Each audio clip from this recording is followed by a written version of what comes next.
Last week, we were excited to show you the Surprise, Arizona National Indoor RV, and we actually stopped there just to check it out. But now we're going to the Las Vegas National Indoor RV, which is literally just a couple of miles from the Las Vegas Motor Speedway, where we're going to be attending an event. And I'm going to actually have work done at there, and it's kind of funny because I had scheduled a bunch of maintenance things to do, so I had blocked out my 2 days that I predicted it would take possibly to do, and lo and behold, something else started to fall apart, and all of the maintenance things that I was going to have done, I'm going to drop way down the list, and I'm going to ask National Indoor actually to work on something different than we talked about. My Oasis unit here all of a sudden has started to leak. Today's video actually has two parts to it. The first part is the first couple of days we went to the National Indoor RV Center in Las Vegas and had some work done that had the diagnostic portion of our hydronic boiler, the Oasis unit, being looked at, which then required us to order some parts. We had a prior commitment to do filming at the Las Vegas Motor Speedway, which you see us driving away from right now. And then after we attended that, we were lucky enough to go back to National Indoor RV and have the remainder of the work done, which was predominantly the boiler work that was left because we had to order the boiler. Now, spoiler alert here, I can tell you that the first part of the video we had $1,350 worth of repair done, but the second part was the granddaddy, and that was $18,726 for the repair. We actually rented a room for 3 days in Las Vegas for $529 and spent about $300 or $400 on expenses eating. So 19,000 plus, probably close to $20,000 is what this adventure was all about. Why don't you come with us and we'll show you how it unfolded. At first, we had determined that the leak was a diesel leak, and Pat and Paul, who we were traveling with, Paul is a really successful retired farmer, so he talked me into taking this cover off. And then I took the next 6 inches of cover off, which apparently you just take the screws and it lifts off. So you can get pretty deep into this thing to take a look-see at it. And we, sure enough, found a fuel line, a diesel fuel line that was leaking pretty bad. So we fixed it and thought we had her under control, but it's continuing to leak. And I don't know if it's leaking Century fluid now, and it's just wicking down and cleaning out some of the fuel that's in there. But you can see, this is what leaked out overnight. And I kind of saved it because I'm going to put it in a bottle and take it to National Indoor and have them take a look at it. Normally, I'm at my favorite place, National Indoor RV. Except it's not my favorite place when I'm actually having work done. And that's what we're having done. We probably showed the segment already where my boiler, my Oasis unit, is leaking. And I had a whole shopping list of things that I was going to have done. These are the starting batteries not only for the main diesel engine, but these are the starting batteries for your generator. And your generator is kind of your backup plan when everything starts to go south on you. So I want to have these batteries as awesome as they can be, and I'm going to replace them right when the warranty dumps. Not like that would help me, you know, to get the warranty. It's just like if the Interstate Batteries doesn't have enough confidence in them to give them more than 18 months warranty, I don't have enough confidence to rely on them. You can see that my Oasis is emptying this tank, so I am leaking. Oh boy. Here's the boiler fluid that we retained that's leaking out of mine. And yeah, it looks like diesel fuel, but it's a little bit thin for diesel fuel. So I'm going to let the tech decide what it is.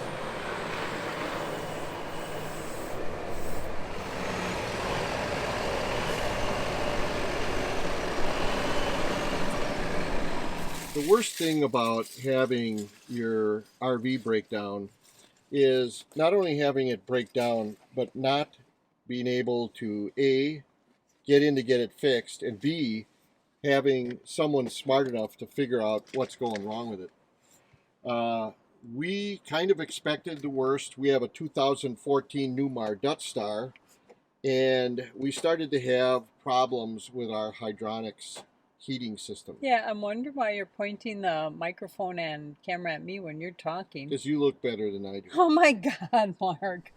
So we simultaneously got the bad news and the good news all at once. I think the good news is that they definitively figured out what it is and we've got a plan to go forward. The bad news is I got to pay for it. Yeah. The hydronic heating unit, or the Oasis diesel boilers, is almost $5,700 for the part and about $700 to have it installed, plus tax. So we signed on the dotted line for the part. They're going to order the part. They're going to ship it in. Today is Monday. I could play the game that it would get here on Tuesday night or Wednesday, and we've already got commitments to go to the Las Vegas Motor Speedway to do some filming, an episode there. So we're going to just basically put Humpty Dumpty back together again, and go through the weekend with the boiler that leaks, and then on Monday we're going to come back again and have the boiler put in. The tech that's working on our rig is really awesome. He figured out why my headlights don't work. I had a burnt out relay somewhere and it was all melted and the plug's kind of goofy. So, this guy's really diving into it, and hopefully it's not some kind of a systemic problem. He's going to work on that.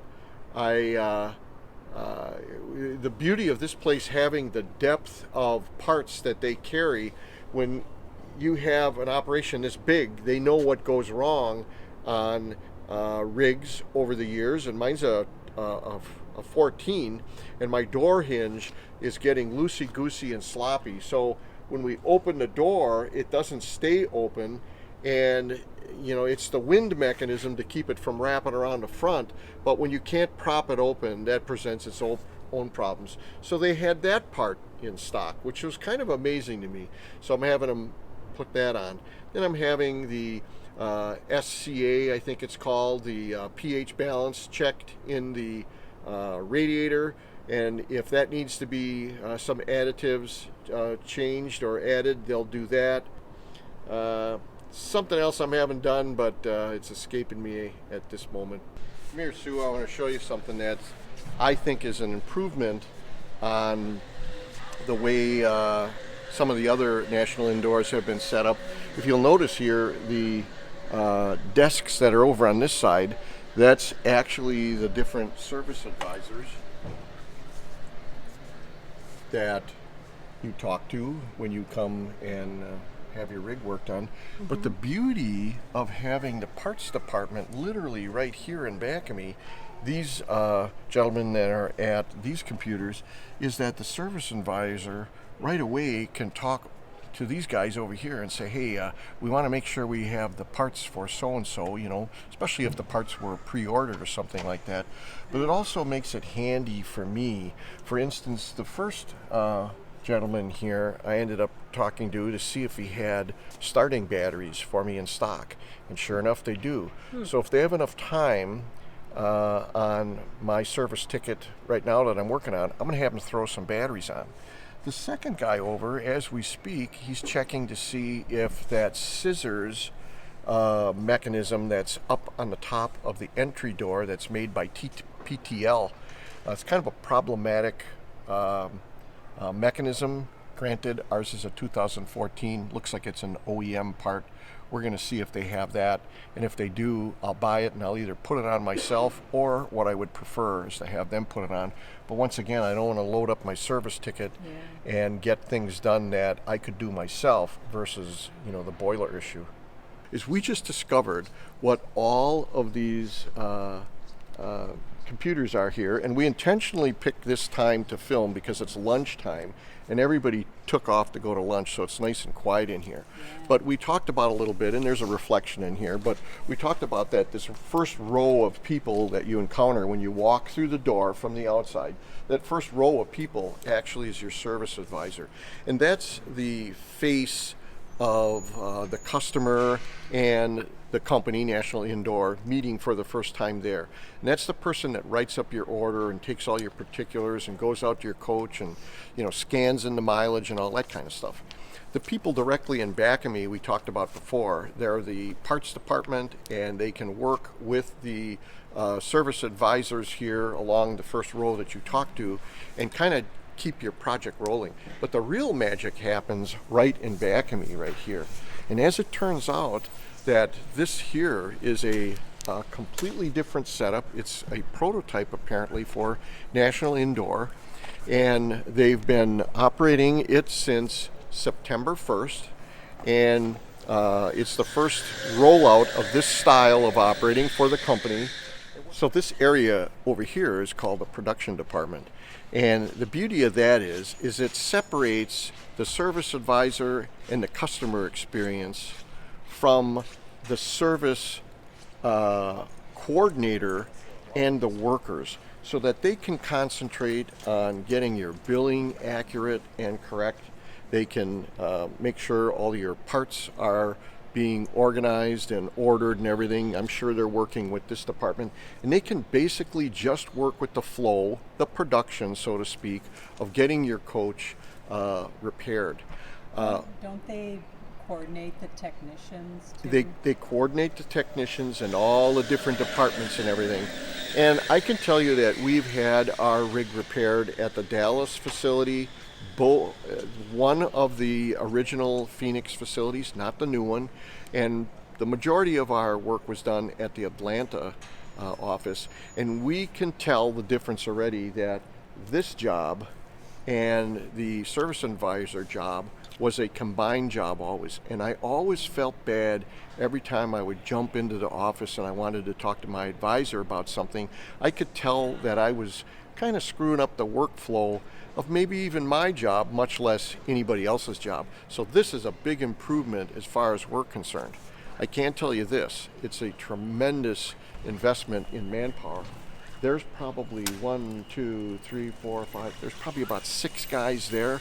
There's 4 guys in the parts department right here, and these service advisor people. This place really has a big commitment in the customer experience and the contact that you have to get your job done. Now I'm going to go get my bad news on my boiler. And if I start crying, get it on film until I start going into convulsions, and then cut it. Oh my God. Okay? Got it.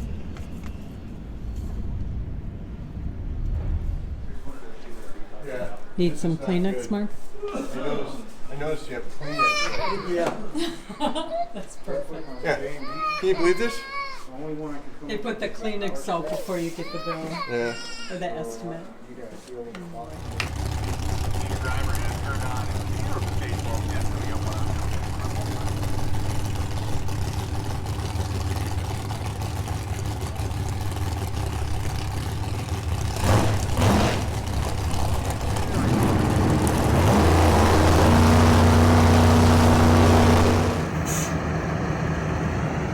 All right, the dirty work is done. Now we get to go in and squeeze into our parking spot.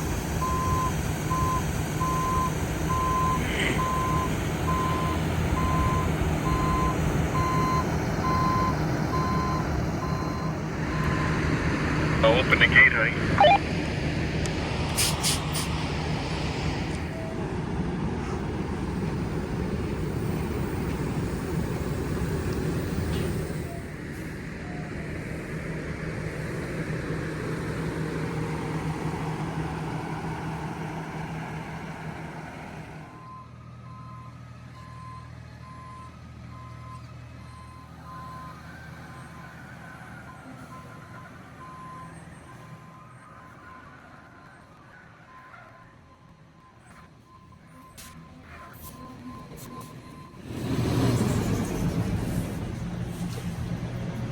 Here it is.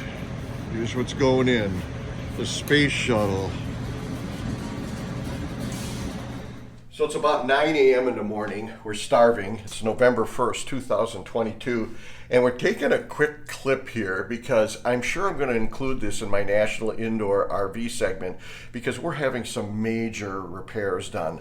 Obviously, because we're staying in a hotel for 3 days. And that's not typical when you're working with National Indoor because they do have, we'll call it a campground, hooked up usually to the parking lot where you have 50 amp service. You have the availability of a dump site there, so you pretty much can stay in your rig if you need to. But I'm having roof work done and I want them to dive into it and do it in a logical order, and if they're like half done, ripping all the caulk and everything off, and we would have some weather issue, it would not be good for me.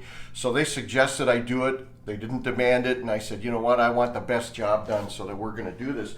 But we have a friend that when we first started RVing, he said, yo, what a waste of money. You're spending all that money on that rig, and you got to, work with the black tank and the gray tank. He said, if I was traveling, I would be staying in 5-star hotels all throughout the country for the price that you're paying. Let me show you. This is the 5-star hotel life. You got the ironing board with your Tupperware drying here. You got, Sue's got her clothes all organized nice. She must have thought we were going to, we got pajamas hanging out. We got the CPAP machine that we had to drag all the way over here. Here's the Chan Man stuff. Don't see the heating pad. Here, Doing a little editing here. Here's my take on this too. Packing is a pain when you're used to taking your house with you. So I noticed, brought my little toiletry bag out, and I've got this crappy toothbrush in there, my travel toothbrush, got to get rid of it. And I didn't pack my good one. See, this is one of the things. You forget things. Well, and when you travel with your motorhome, you got it all. I know. Guess what else we forgot? What did we forget? When I portioned out the Metamucil, oh my God. I only portioned enough for me, honey. Not for you. Oh, so okay. Today for lunch, salads. Oh my God.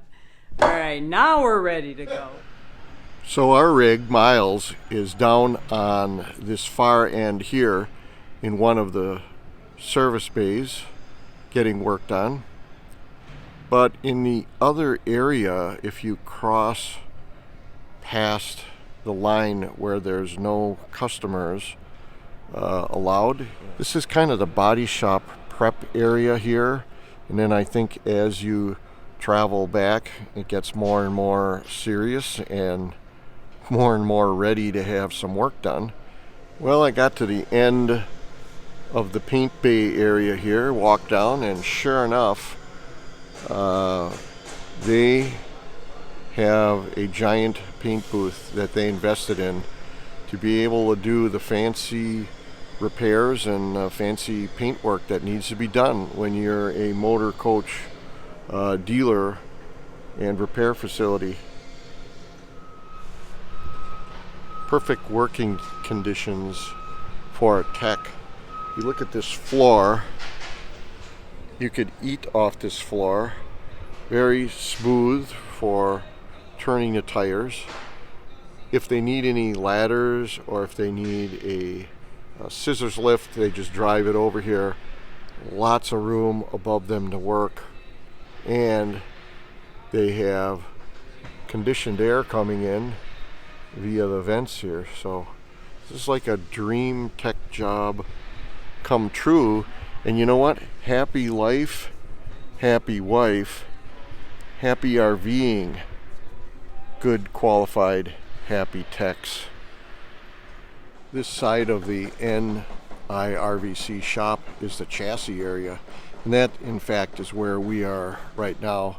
The hydronic work has been thrown in with the chassis group, but back here you can see that the chassis area has the ability to lift your entire motorhome up off the air by virtue of these jacks here. Each one of these jacks is capable of lifting the axle that it's on. You can see that the rating of these things is 18,000 pounds. So if you have a tandem axle rig, you need 6 jacks, one under each tire position. Here is the installer to change tires, and more importantly, this is where they would put on your retro bands if you order them. And then they have balancing equipment to be able to balance them, so you're all set.